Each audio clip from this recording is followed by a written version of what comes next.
తాజా సమాచారం చూస్తున్నాం. మయన్మార్లో సంభవించిన భూకంపం భారత్లో ప్రకంపనలకు దారితీసింది. భారత్ మయన్మార్ సరిహద్దు ప్రాంతంలో భూకంప కేంద్రం ఉన్నట్లు వెల్లడించిన అధికారులు భూకంప లేఖనిపై తీవ్రత 6.9గా నమోదైనట్లు తెలిపారు.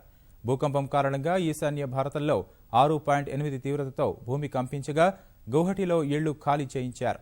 ఇతర నగరాల్లోనూ భూకంప ప్రభావం కనిపించింది. కోల్కతా, ఢిల్లీ, పట్నా, చెన్నైలో ప్రకంపనలు రాగా స్థానికులు ఆందోళనకు గురయ్యారు. ప్రాణభయంతో రోడ్లపైకి పరుగులు తీశారు. కోల్కతాలో ముందు జాగ్రత్తగా మెట్రో రైలు నిలిపివేశారు.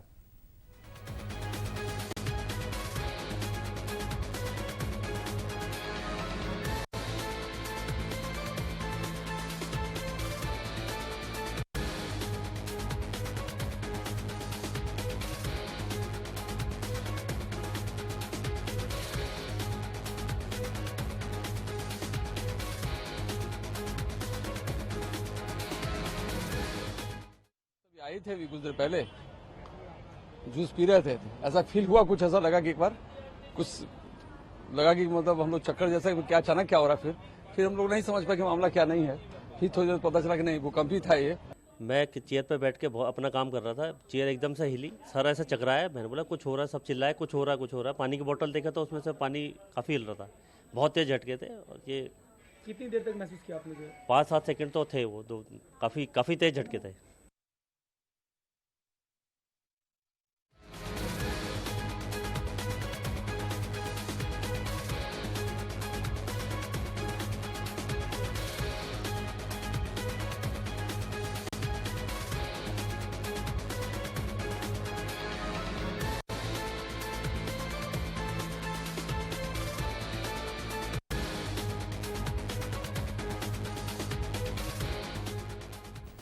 మయన్మార్లో సంభవించిన భూకంపం భారత్లో ప్రకంపనలకు దారితీసింది.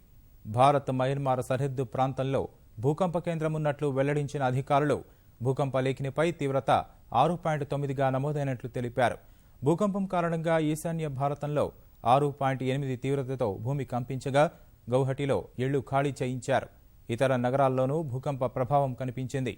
కోల్కతా, ఢిల్లీ, పట్నా, చెన్నైలో ప్రకంపనలు రాగా స్థానికులు ఆందోళనకు గురయ్యారు. ప్రాణభయంతో రోడ్లపైకి పరుగులు తీశారు. కోల్కతాలో ముందు జాగ్రత్తగా మెట్రో రైళ్లు నిలిపివేశారు.